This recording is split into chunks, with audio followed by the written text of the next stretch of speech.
Welcome to the Batcast.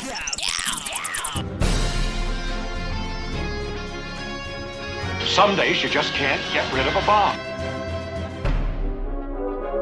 Now you want to get nuts? Come on, let's get nuts. I'll get drive-through. This is why Superman works alone. Word of me! Martha, why did you say that name?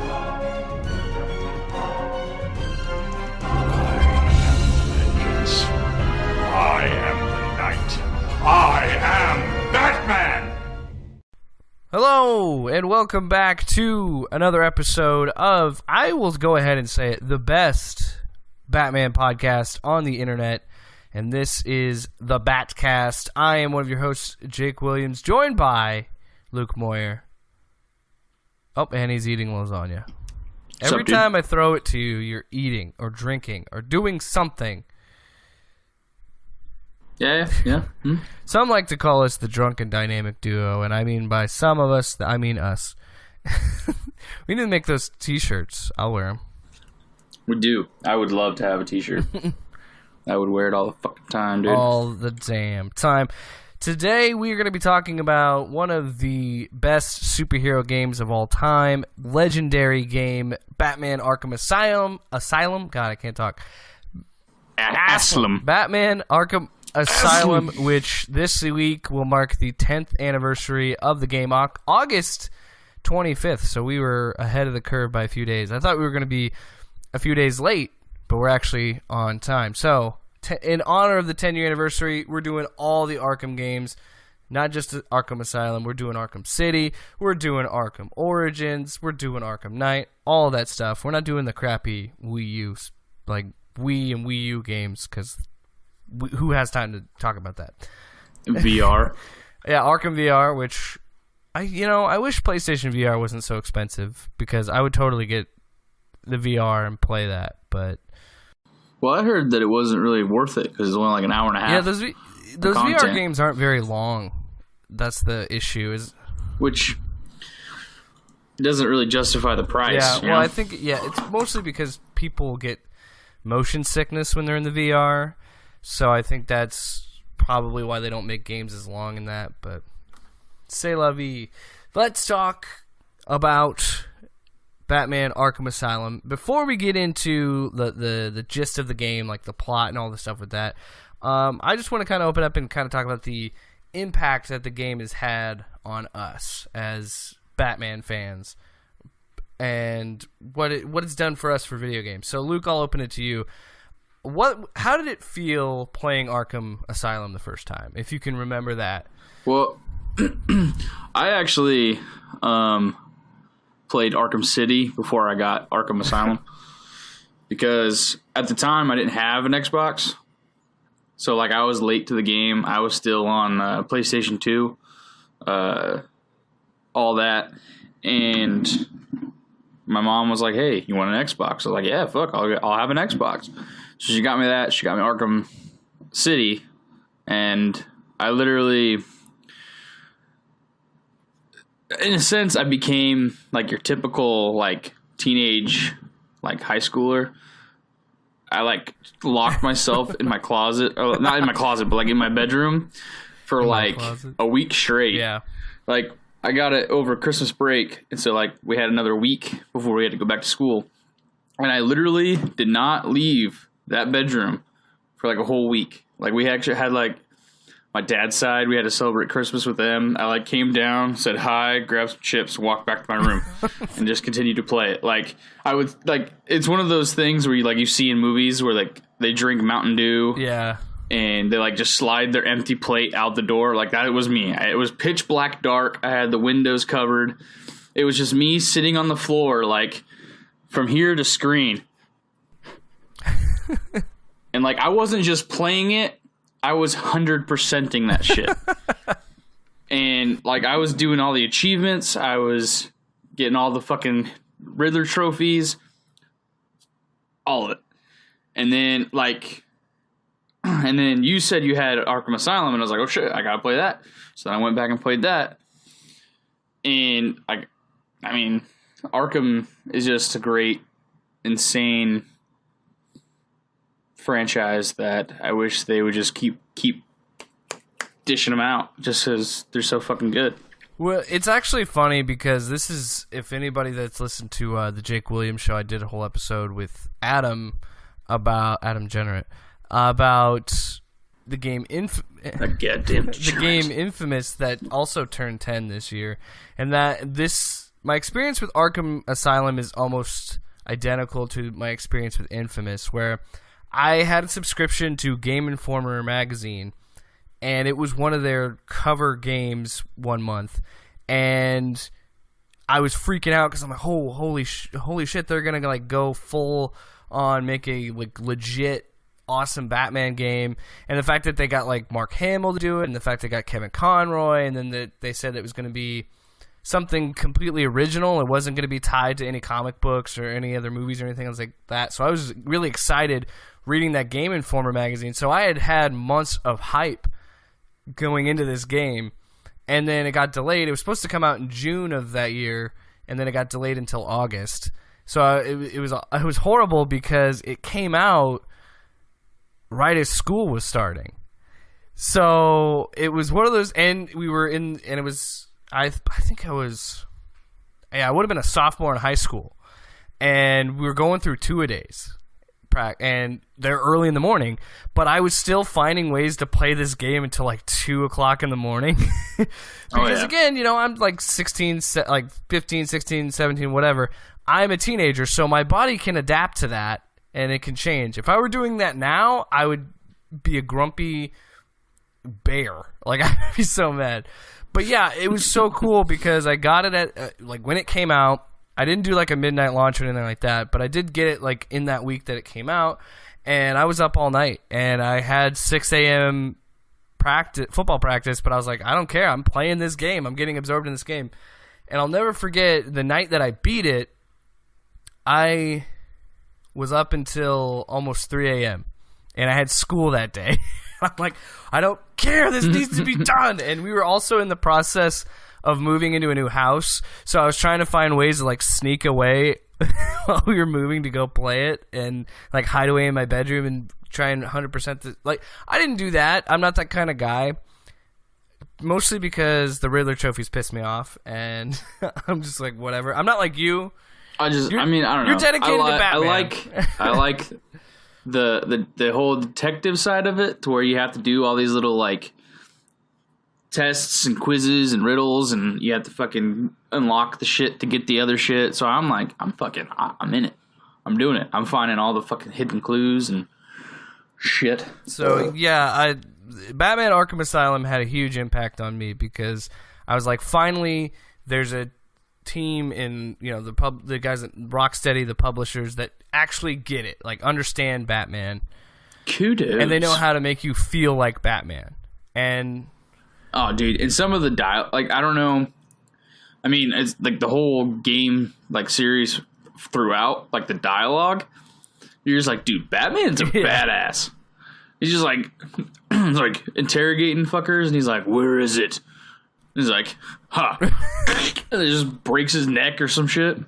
Oh wait, no, he doesn't break his neck because he doesn't kill people. No, but he thinks about he's it. Like, wrong answer. Breaks his arm. We'll get to that when we talk about the plot. Sweet. But there's one part in this game where I'm like, yes, that is so awesome. That is so Batman. It's amazing. And there's so much to this game. So let's just get into it. Let's get into the plot of Batman Arkham Asylum. I guess it's spoilers, but this game's going to be 10 years old. So if you haven't figured out what the plot is or know what the plot is, that's on you, man. This game's been out for a while. So yeah, the game starts in the Batmobile, and Batman zooming in to Arkham Asylum, which I thought was a really cool shot. Super cool. The Joker just like hanging out in the back seat. Like, he's like, I've been here before, I know this, whatever. And Batman's just, looking pissed as always. Drives up to Arkham Asylum, brings the Joker in, talks to Jim Gordon. He's like, hey, what up? As he's strapped to a fucking the fucking bed or whatever. They're And walking like, him hey, in. yeah, your job's done, Batman. Leave. And he's like, no, he gave up so easily. I don't trust it. So then he goes in, which in my mind, with hindsight, it's like, well, obviously you fell for the trap, Batman. You totally fell for what he wanted you to do. But I think it's also cool because it also plays with that Joker knows Batman at this point in this series, and so he knows that he'll do it. So anyway, they get into Arkham Asylum. They had a really cool moment on when you're walking into the elevator and you're sitting there and the lights go out, and then immediately as the guy, because you're not really, you're controlling Batman walking, but you're not really playing. But you're not do really anything? playing the game yet. So I'm thinking, oh shit, is this how they start the combat and stuff? Like I have to figure out how to get out of this pitch black area and stuff. Like maybe I'd have to put on detective vision, and which would have been really cool, but that's just me. And then this is a moment that I thought kind of set the tone for me. Like, okay, this is gonna be a solid Batman game where he's just got his hand on Joker's throat. Like everybody's freaking out, and he doesn't even hesitate. He's just got his hand on his throat, and he's just like, "What are you doing?" And What's your plan? I just thought it was such a cool. And then you kind of keep going, and it's just like it's like a playable. It's like a platform. Where you Well, yeah, and the way that it's set up, it's kind of like a playable cutscene where you're just walking and they're just kind of like world building, and they're just kind of showing you what the layout's going to kind of look like. Mm-hmm. And then that scene when Killer Croc is being transported, and you see him, and you see his character design, which he actually looks like a giant alligator man. And you're like, in my head, I'm like, first time playing it, I was like, oh god, I gotta fight that fucker. Like I just knew that there was gonna be some sort of thing, and we'll talk about him. There's a lot to this game, which I was impressed with, is how much they managed to just the side stories and shit. Yeah, and how they managed I enjoy that. to put all of it in such a small space. Fucking Bane. So then, just to skip forward here, it was all Joker's plan. It's a ruse. He breaks out. Harley Quinn's helping him. Fucking inmates run the asylum. Literally what's going on. Batman's trapped in Arkham Asylum, and he's got to fight the Joker. And this is where the game gets interesting, because you have moments, there's basically 3 components to all these Arkham games, which I think make them, when we talked about how it makes it Batman, they took 3 core things to understand what makes Batman, and that's detective work, combat, and stealth. And the Joker. And the Joker, yeah, because he plays a part in all 4 games. But I like how they introduce all of that, because the first sequence, when you find out, oh, it's a whole thing, they just throw in henchmen at you. And I love the combat system, and this is how good the combat system is. It's been replicated so many times, where you're just hitting one button to beat the shit out of these people. Well, and that's the thing is, I was just playing Deadpool. I was redoing that because I never finished it, and I played it on your account, so I didn't get any of the achievements. Yeah. Pissed me off. So I went back, and the whole time, it's telling me B, but I'm hitting Y, because that's the... Yeah. Because that's the Batman, and I'm like, no! I had the same problem. I had the same problem with Spider-Man for the PS4, because the counter button in that is you press the circle button, but a lot of times I was pressing triangle to do the counter, because that's what it is in Batman. That's the same thing with me too. Is mostly because I haven't played PlayStation since PS2. Yeah. And I was just Xbox the whole time, and I'm like, you keep doing X, B, well then, Y. Well, yeah, and X is on a different spot on the PlayStation controller versus the Xbox controller, and you're like, I don't understand. But yeah, that's the beauty of that system is it's been so ingrained in your brain when you play action games and you play moments with combat. It's so many games have replicated it. You're always hitting that Y button to counter, and you just don't realize what you're doing. I liked too. If you get your upgrades enough, you can hit the X to this guy, point the stick at another guy. He flies over there, punches that dude. You hit Y, he blocks another guy, breaks his leg, and then he catches the pipe, and then just that. I love that. And then when BVS came out. and you see basically like an on-screen clip of the Arkham game, that was awesome. Yeah, and I love, and we'll talk about that with the other games, but I love how they evolved that whole sequence of combat where it just gets crazier and crazier with each game. So yeah, that's how they kind of introduce it. You're thrown into a room full of thugs, and you got to fight them all off, and it's, the standard stuff where you got to one button to attack, another button to counter. That's all you need to know. And it just established how solid of a game it was, because in that moment you already felt like Batman. You already felt like there was always a situation, and when there was a situation when there's a room full of thugs, there never was a moment I felt like I wouldn't beat the shit out of them. Like, it gives you the confidence of Batman, where you're like, I can beat the hell out of all these guys. It's not going to be a problem. And from there, we go more and we find out where they do their first little kind of Easter egg, but Victor Zsasz is in this game. And this is kind of where they show you how to do a stealth move, where he's like, I got this guy, and I got a bomb, and I don't want to see any cops, or I'll kill you, or whatever. Well, I also like, too, like, even in, like, when you, like, enter and you see all the cells open, and you, like, look in each one, and you see the one where it's got all, the slash marks and, like, the numbers, like, counted. And you're like, oh, that's Zaz's fucking cell. Or you see the one where it's just got like fucking question marks scribbled all over. And then you you just see those like little tiny like hints, like, oh yeah, these were all in here. These are their cells. And then you see the cell with like the ice over it, and you're like, oh, Mr. Freeze. Mm-hmm. And I'm glad that they gave you a lot, but I'm also glad that they didn't give you everything in the first game, where they have this in mind that, if this is successful, we can possibly put other villains in here. We don't want to blow our load, kind of thing. All right, let's see here. After that happens, well, I like to is like every time you complete something, you like go into this like extra hallway, and it's like blocked by something, and it'll be like, oh no, you don't have that gadget yet. You can't fucking do that yet. And so you have to go all the way through each level. And then you get this, and then it's like, oh shit, now I gotta go fucking all the way back through the asylum and go back to this fucking spot so that I can get through there and progress the game even further. But for the longest time, in like certain parts, like I didn't realize that. And so I would fucking just in like the same room around for like hours trying to figure out where the fuck I was at. And then I was like, oh shit, yeah, I gotta go all the way back to the beginning. Well, that's the thing too, is because of its small design, like that's what I love so much about Arkham Asylum, is it's got a lot of these side villains and all this stuff, but it's a relatively small game. I mean, the map is decently sized, but it's confined to this one place, and that's what makes you want to keep playing it, because it's so small.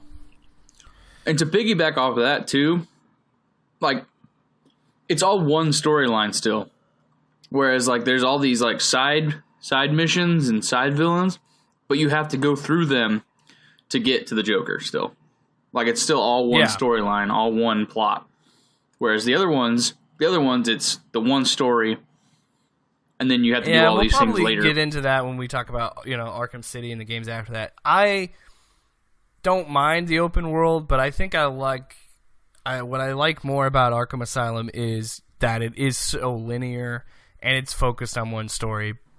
And it's what they call a Metroidvania game, where you have one map and you're doing things, but there's certain parts that are blocked off that you were talking about that you had to progress further in the game and then come back and use a separate gadget and all this stuff. So after you deal with Zsasz, then you get a message from Harley Quinn saying she's got the Warden, Quincy Sharp, hostage. So, oh no, Batman's like, all right, I got to deal with this shit. And then he goes in through an air duct, and then he kind of goes into a decontamination area where they're trapped because there's Joker toxin, which I love that this is what's cool about the Arkham games, is they incorporate stuff from the animated series, but also manage to be their own thing.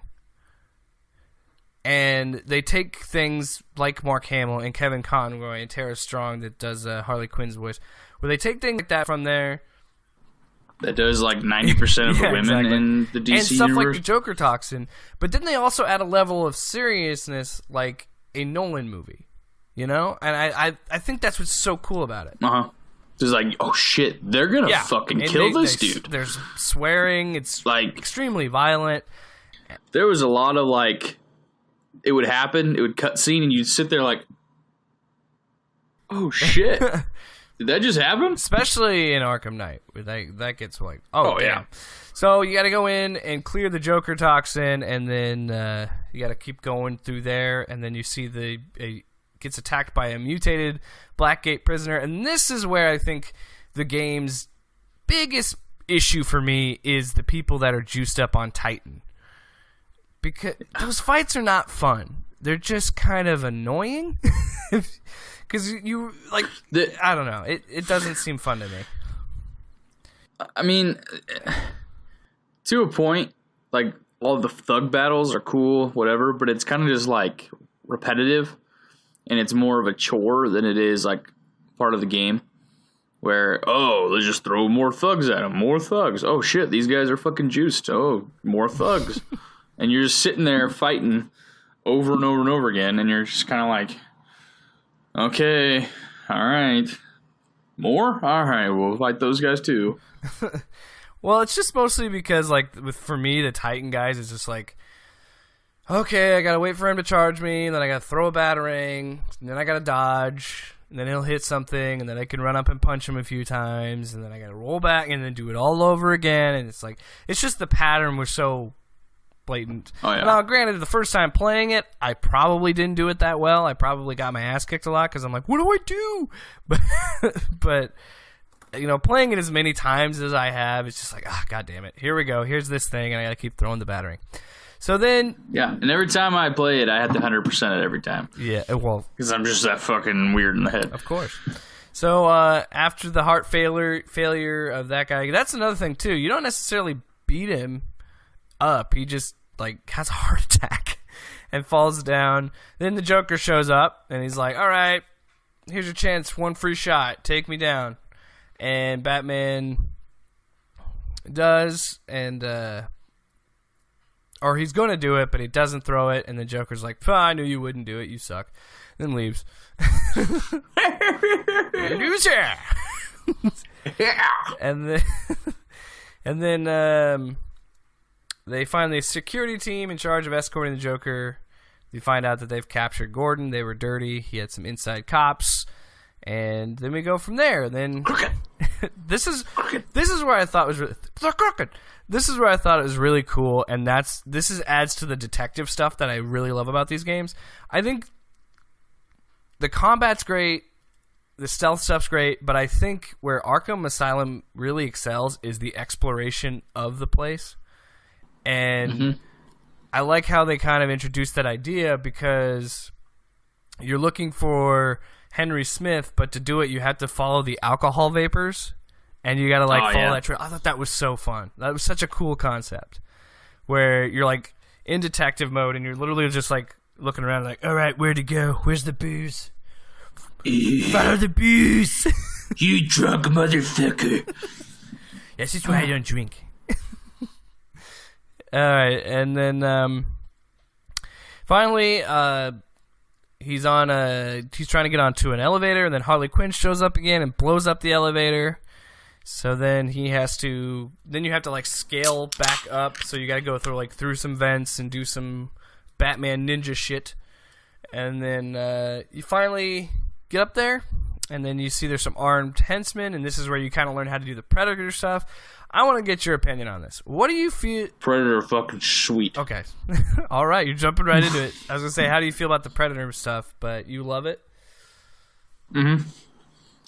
Why is that? Like, because and I tried really hard, like every time I do one of the Predator things, is to get on the gargoyle sometimes it takes a really long ass fucking time, because I'll wait till every single one of them will come under that one gargoyle so I can get them all with the same one.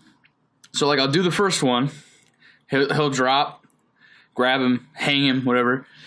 And then I'll grapple to another gargoyle, wait for the guys to go, "What? Hey, somebody's in here!" Classic And then they go over video and game henchman. Hey!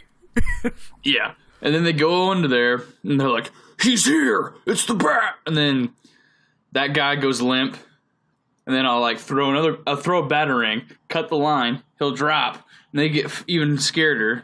So I intensify my intimidation factor. I love that too. So they're looking you around. You can see their heart rate and see their heartbeat go up and up and up every time. And then I'll grapple to another gargoyle, let them fucking walk around a little bit. Then I'll go back to the same exact one. And I'll do that over and over and over again until I have all 10 of the guys. And then you go down, and there's just a pile of bodies. So you just had a stack of 10 bodies just piled up. See, what I would do the opposite, where I would take one guy. I would jump from gargoyle to gargoyle, so I'd have dudes hanging from each gargoyle.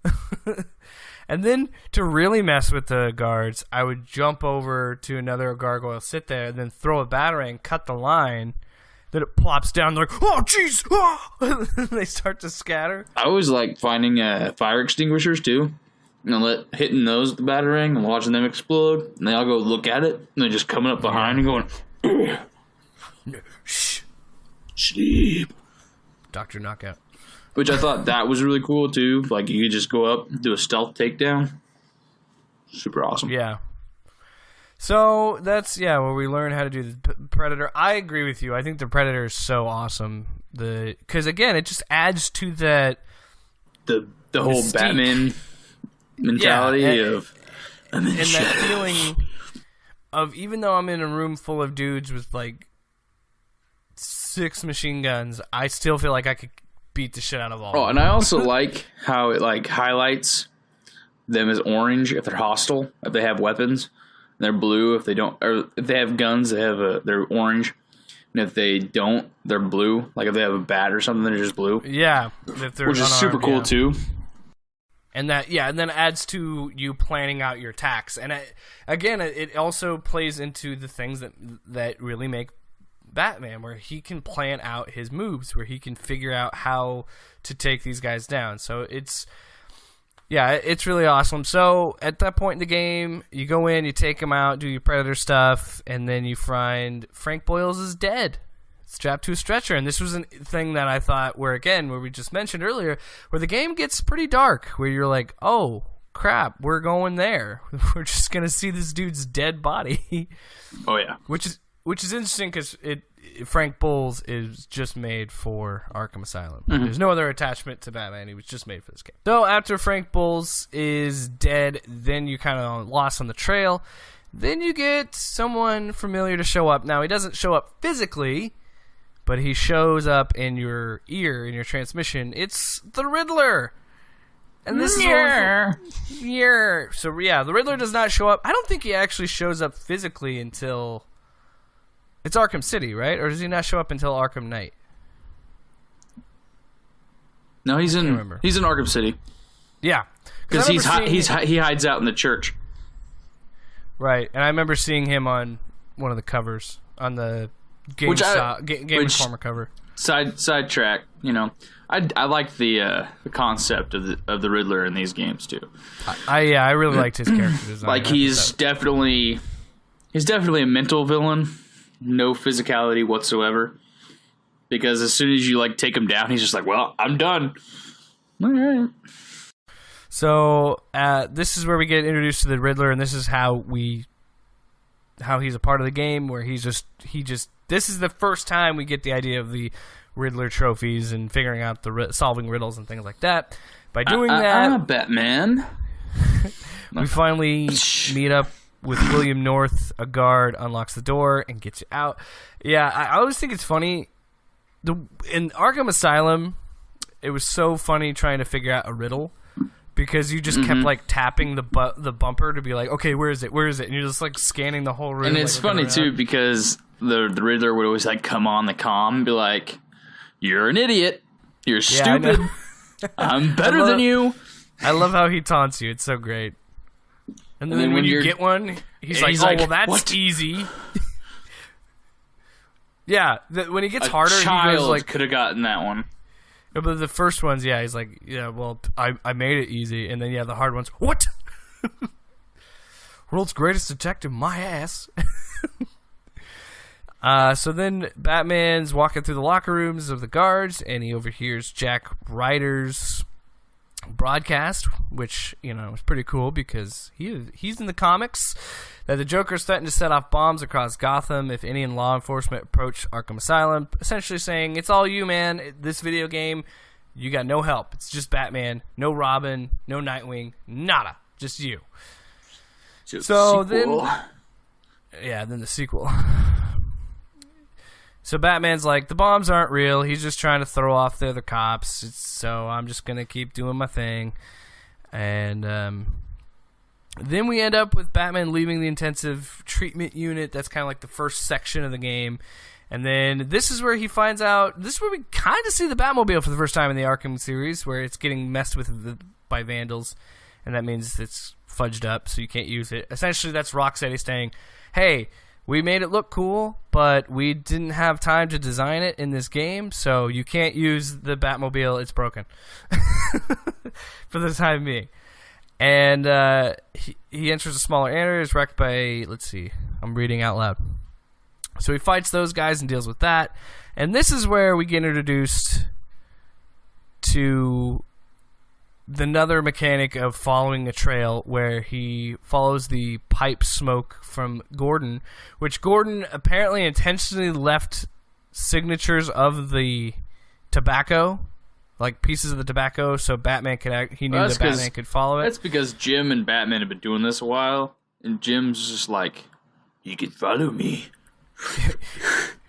I'm gonna take some puffs, dude. Which, what did he do? Like, hold his pipe, which is like tap the little tobacco out, like every so often? Because, like, clearly he can't just. Often. Jeez. So then, after that, he keeps going. Batman keeps going, and then he goes to the renovations of the visitor center. And he finds a nervous guard attempted to hide in a watchtower. He informs them the escaped convicts have seized the medical facility. So then we have to set up a whole situation where you have to find some doctors and save them. And it's a combination of just beating up some dudes, doing some stealth things to get to Harley and Gordon, and also saving the doctors and the medical units and all that. Being a hero, the usual stuff. And then this is where things get really interesting. Upon entering the lower level of the medical treatment area, this is where Batman meets up with Scarecrow. Which, I think Scarecrow so cool. is the best thing about Arkham Asylum. The Scarecrow missions are by far the coolest thing in this game. Oh, yeah? They are so dark. They're so weird. They're so and creepy. They're so fucking awesome, man. Yeah. Yeah, I mean, I'm pretty sure, I don't, because I played it after the fact. Mm-hmm. And I'm pretty sure after I did it, I like texted you, I was like, dude, Scarecrow. Holy fuck. Like, I kind of shit my pants. Yeah, so the first Scarecrow encounter, he gets hit with the gas and he starts to hallucinate. And Batman finds Gordon's dead body in an empty hallway. And then he goes and finds the reanimated corpses of his parents, which, holy God. Well, it's so fucked up because he goes into the room and there's these body bags and the body bags are wiggling initially I was thinking, was this like they're going to be zombies or something? Because that's the kind of thing you would see in a zombie movie. But then he upsets it and it's his parents and I'm like, good God. Like, oh man. That's when I was like, this game is just awesome. This is unbelievable. And then that's where we get into the big playable parts of this. This is where he gets into like the weird thing where he got to fight a giant version of the Joker, where you have to like maneuver around and you can't let his eyes let out these beams and you can't be seen by them, otherwise he'll catch you and kill you and that will be the end. So you got to hide behind things and then eventually shine a light on him and take him out. It's kind of weird, but it is a video game and they have to make you have some sort of video game stuff. You gotta play through it. Yeah. Batman leaves the morgue, finds out, of course, Gordon wasn't real, and realizing that Gordon is still alive, so he's got to keep going for the trail. Those were really his parents. His parents are dead. They did that. They did something similar in the animated series where his parents basically came back and they're like pissed. They're like disappointed. They're like, you're stupid. Like, you're a disgrace to the family name. You shouldn't be a Wayne because you're parading around as a vigilante. And it's like, thanks, Dad. I did this for you.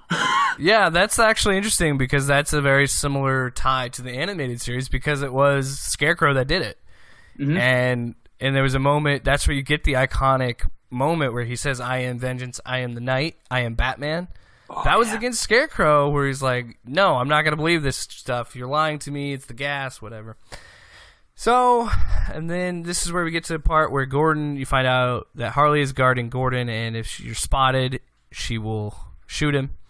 And then the Joker says, hey, let's sidetrack you again. And then saying, it's a video game. Yes, got to keep the plot going. Mm-hmm. Then he gives him a surprise, and we find Patient X. And who is Patient X? It is Bane. And which is cool, yeah, because they actually give Bane I can't say it, an Hispanic accent. Oh, I love it too. Is what he is. He's like, I will break you, Batman. And I was like, yeah. I love Bane's character, like his whole like everything in this like series. Mm-hmm. The way he progresses through each one, like he's a genius. He knows everything. He's smart as fuck. It's the serum that makes him stupid. Goes straight to his dick. So then we find Bane, and Joker has some of the Titan stuff that's like a version of Venom that, you know, he uses to Hulk up. And Bane is sitting there, and Joker pumps him full of it, and then we have a fight. So there's a bunch of henchmen that you got to fight, and then you got to do the thing that you did earlier, where you got to hit Bane with the Batarang, and then duck out of the way, and punch him a few times, and hit him again. And this is the moment that I was talking about earlier, where I said this was a scene where I was like, fuck yes, this is Batman.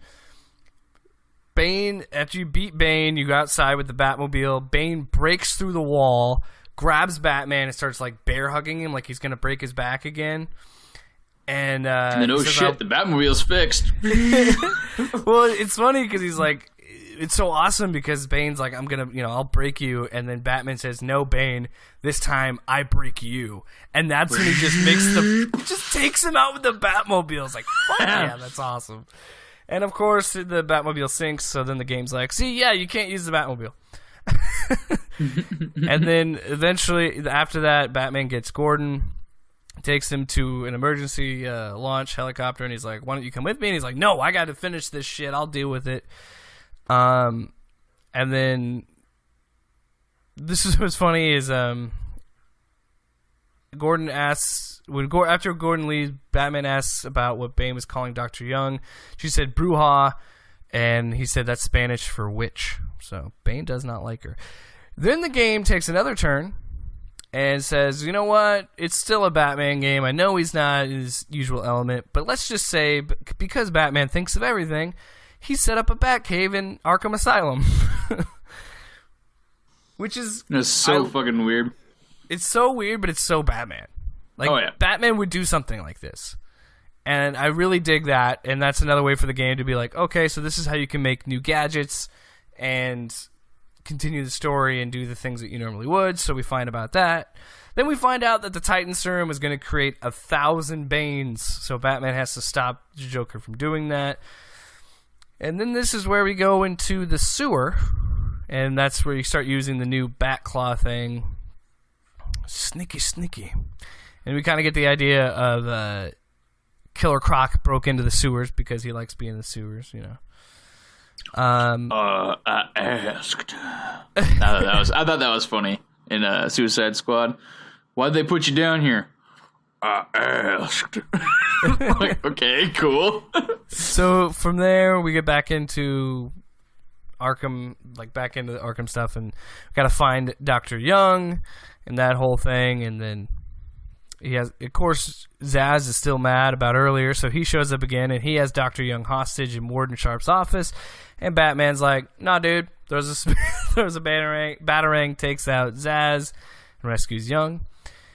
Dr. Young reveals that Joker now has the Venom and her Titan formula, so, oh shit, he's going to keep carrying the army. And then we meet up with Harley Quinn, and Batman goes after her. And this is where we get introduced to... He reaches the Green Mile, where we meet Poison Ivy, who is sexed up in this game. Like, I know she's a computer-generated image. But damn. She's no Uma Thurman. I'd get Poison Ivy on my dick. Jesus Christ. I'd risk it for the biscuit. Oh, jeez.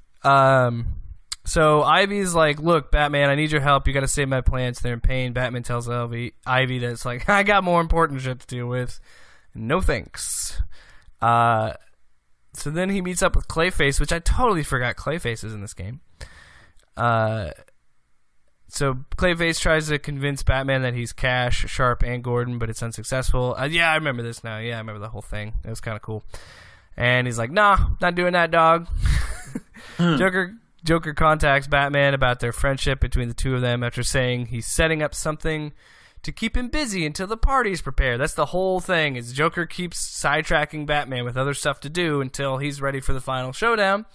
Then eventually Harley attacks Batman, and that's when her boss battle kind of happens, and then you get her and lock her up, throw her in her cell, and then you find out that Harley Quinn accidentally tells Batman, like, oh, Joker has a secret Titan production facility underneath the Botanical Gardens. Because, of course. No shit. Because, fucking villains, they like to monologue and give away the plot. Well, and we got to get Batman back to the Botanical Gardens and Poison Ivy. Back to the lab again. Exactly. So Batman heads over there, and then he's stopped by an electrified pond, so he has to cut the power to the building, so another thing where you got to figure out how to do that. And then, eventually, he needs to find an antidote for the Titan and the rare spores which can be found in the sewers, and that's where he meets up into the lair of Killer Croc, and he tells her to go back to the cell. Of course, this is Ivy telling him how to get this stuff because, they gotta work together. Ivy's got to be on his side, or so you think. Then some more stuff happens. Usual game. I'm kind of just skimming over it because I want to talk about meeting up with Killer Croc, going to Killer Croc's lair. But I think there's a Scarecrow moment before that, if I'm remembering correctly. I'm also looking at it right now. Anyway, let's go to Killer Croc. So we meet up in Killer Croc's lair. Comes closer, this is the scene that I really like because it's a different boss battle. Because it's not really a boss battle. Mm-hmm. You're trying, this whole game you're conditioning to just holding A and running to things and getting there in time. And then the game just says, stop. Let's stop that all. Slow the fuck down, bro. And you're literally walking, like barely moving at all across these things. Because if you move a little bit, Croc just pops up and you're like, fuck. And dude, you gotta... when I first did that, and he first popped up, I almost threw the controller because it scared the shit out of me. I was like, oh. Oh, yeah. Shit. I fucked up. We'll talk about Killer Croc in a minute. This is a part in the game that always fucks with me. So there is another Scarecrow instance. Because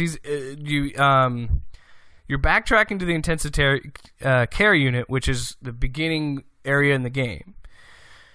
And you got to fight some of Ivy's plants, and then the Joker shows up. And this is where you get the gas again, and the beginning of the game happens. And yeah. There's a sequence where you're sitting there, and everybody has the same reaction. They think the game broke. Because you're literally sitting there, and it's like that, and then the screen goes black, and I'm like, what the fuck? I just bought this game. How could this happen? I didn't do anything. And then it's almost like it's reset, and you're back to the beginning. You're like the opening title screen, but Joker's driving the Batmobile, and you're tied up in the back. And then he pulls you in, and you're put into a first person, and Joker looks at you and shoots you in the face. I didn't know you could dodge it the first time playing it, so I got shot right in the head. And the whole time, instead of the dude that's walking with Batman, like taking the notes, it's Scarecrow walking with the Joker. But yeah, the Joker, you're supposed to hit the dodge button to dodge it. I did not know that, and he popped me right in the face the first time. I was like, well, what the fuck? I didn't. And then, of course, we go through the whole sequence again where you have to fight Scarecrow, and then he defeats him again. And then at this point, the fear gas doesn't work. So then Scarecrow gets him again. And then this causes Batman to see the Joker's henchmen as skeletons. This is where it got really weird, because the like Scarecrow sequence, but you're fighting skeletons. Little skeleton men. And you're like beating them up. I think they have swords. I can't remember. I was like, is this like Jason and the Argonauts? Pretty sure. Yeah, it's pretty weird. And then eventually you find, and then you keep going after Scarecrow, and then that's how you end up in Killer Croc's lair. And this is the whole sequence where you're trying not to run, because if you run too much, Croc can find you and hit you, and he'll jump out of the water and fight you. Of course, Scarecrow almost gets eaten by Croc, where I was like, oh shit, are they going to have Killer Croc eat Scarecrow? Because honestly, that would have been badass. But Batman intervenes and saves him, because Batman's a good guy. And there you go. Batman puts down some explosives gel. Killer Croc runs over it. Kaboomy! He dies. Not really. Kaboomy! No, the Killer Croc don't die, because Batman doesn't kill. He just runs dudes over with cars, but he doesn't kill them. So inside the Batcave, Batman takes the spores from Ivy's plants and makes an antidote. But we also find out that Ivy is continuing to have her plants take over Arkham, because we need another boss battle. So, which I gotta tell you, my baby. The Poison Ivy boss battle pissed me off, because it was so. That was probably, to me anyway, that was the final boss, because that was the hardest part of the ending. Was just fighting those stupid. Because you fight. She's like on this platform, and she's shooting these like pink spores at you and hitting you, and you gotta like dodge them and then throw the batarangs at her. That whole thing sucked. And then after you defeat her, you go into the ending of the game. Let the party begin, baby. Which I didn't know this, but when you go in the building, you know all those henchmen are clapping. You can beat them all up, and if you beat them all up, you get an achievement. I didn't know that, because usually I was just like, whatever. I'm just gonna beat the shit out of the Joker. I've been dealing enough with these people. I'm not even gonna bother. But yeah, if you beat them all up, you get an achievement for it. So then we meet up with Joker, and again, it's just another Titan fight. I thought this kind of sucked, to be honest. There's so many good things about this game, and it kind of falls flat with the Joker fight, because you're just doing what you've done before, but this time you're waiting for him to like taunt because when you're fighting, you're on this big platform, and then like a police helicopter circling around, and there's TV cameras, and the Joker's like, yes, I got an audience, and you're fighting him, so he like climbs up to taunt at some point, and you gotta like throw batarangs at him to knock him, or no, you gotta shoot the bat claw and pull him down, and then punch him a few times. It is what it is. The ending is pretty badass, though, because Batman puts the explosive gel on his knuckles and punches Joker in the fucking face. That's so cool. And he loses some teeth, and he knocks him out. And he says, I did everything I did, I beat everybody. And then at the end, Batman is informed that Two-Face is raiding Gotham, and he's like, okay. Ka-ching! Shoots his grappling hook into the Batwing.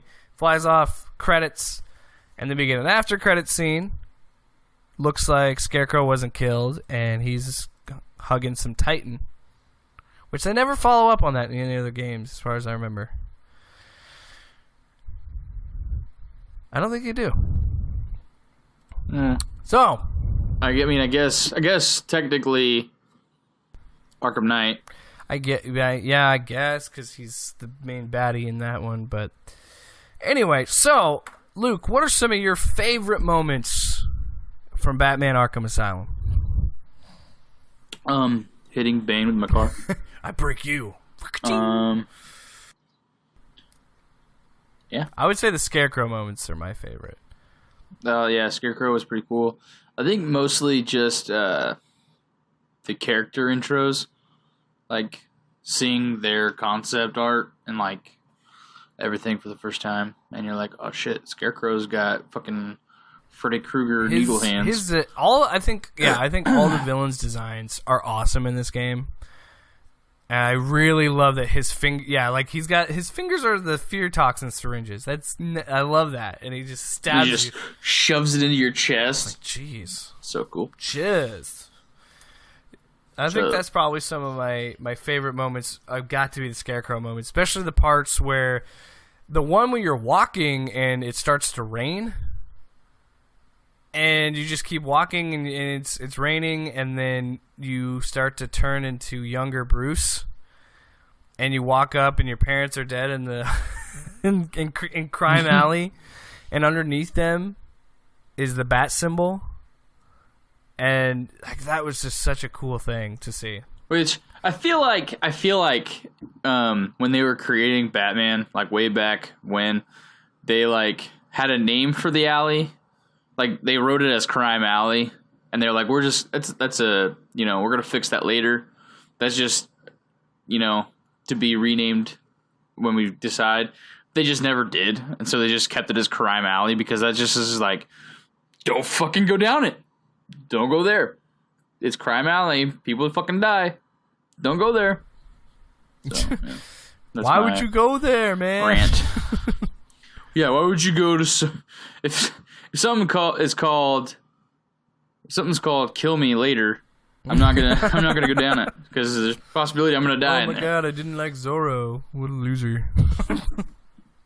What a puss. I there's so many moments to think about, and I think the Scarecrow moments are to me the most memorable from Arkham Asylum. I loved the Killer Croc fight. That was really cool to just be like, you had to move slowly across and outsmart him that way. I think a lot of it was there. It was disappointing that the final Joker fight was kind of lame. But I mean, Arkham Asylum, I can't believe that Rocksteady set a bar so high with this game and then continued to just keep pushing it higher and higher and higher. Because in my opinion, they only got better. I mean, yes, you could argue with Arkham Knight kind of fell off, but I think it's only because people really, really hate the Batmobile, the Bat Tank. I totally get it. I think that docks the game for me a little bit. But regardless, Arkham is great. We talked about it earlier. I love the Easter eggs of each cell. The fact that they even have like a reference to Calendar Man in one of the cells, and and I like the fact that Two-Face's cell, one side was normal and the other side was all fucked up, and the Riddler and all that. So I wish they would do something with Calendar Man. Why? I think that'd be awesome. Sucks. Because he's just so stupid. Or the Condiment King. Like, come on, man. Or Crazy Quilt. Hell yeah, dude. But only if he gets murdered in the first the beginning of it. Just take him out. All right, so Batman Arkham Asylum. What are we gonna rank this one? Well, it's the only one we have right now, so I think it's gonna number one. Until next week, Arkham Asylum. Thanks so much for listening to another episode of the Batcast. What do you think of Batman Arkham Asylum after 10 years? Will it always be the legendary game that you remember it to be? Do you think it's not aged well? I think it's aged like a fine wine, personally. Every time I play it, I feel like it gets better. Yeah. And it's one of those games where I will. I waited till it came out on the was it the anniversary the last time it came out too? Like when they put it on the combo of Asylum and City? No, I think it was just some sort of I think it 2016 was when it first came out with Return to Arkham. Well, I decided because it's a new console, I was like, you know what, fuck it, I'll buy it, replay them, and I do not regret that purchase because I love those games, and I feel like it's gonna be one of those things where I'm not gonna rebuy them every time, but I am going to continue to play them, continue to hold on to them, and I'll force my child to play them when he's of age, much like. He will sit through the shitty Batmans before he gets to watch a good Batman. You gotta respect it. You gotta deal with what I dealt with. Well, yes, exactly. I agree, and we joked about this when we were gonna do the ranking the Arkham games. I mostly said because we haven't geeked out about them for a couple of years because we went back, played through Arkham Asylum and Arkham City, getting hyped for Arkham Origins, which is even Arkham Origins, and then Origins. We played through that, and we talked about that, because I remember I stayed at your apartment, because I didn't buy it, you did, and I just stayed over and played through it. And I woke up, we stayed up like super late drinking, and you're playing, and we're just talking, hanging out. I go to bed at like, 4, 5 a.m.? I get back up, and it's like 9 o'clock the next day. You're sitting cross-legged in the chair in your underwear, passed out. Straight up. And Batman's just like it's not paused or anything. It's like mid-game, and he's like in the middle of this hallway. Just sitting there. And then you like, Jake. You're like, dude, Jake, you're still playing? Huh? Oh, yeah. Just right back into it. Yeah, and it's been a while since we've done that, so, well, why not do it for the Batcast and for the 10th anniversary? We'll be back next week to talk about Arkham City. Everybody regards this as the best Arkham game. Will we? That's the question. You'll have to tune in next week and find out. This has been the Batcast. You can... For any updates on the Batcast, go and follow 402 Films on Twitter and Instagram. You can also follow Loud and Opinionated. That's where we're home. We're part of the Loud and Opinionated family, so we'll also have updates there. And we'll be back next week. Same bad time, same bat channel. Have a wonderful day. Chick-ta-cha.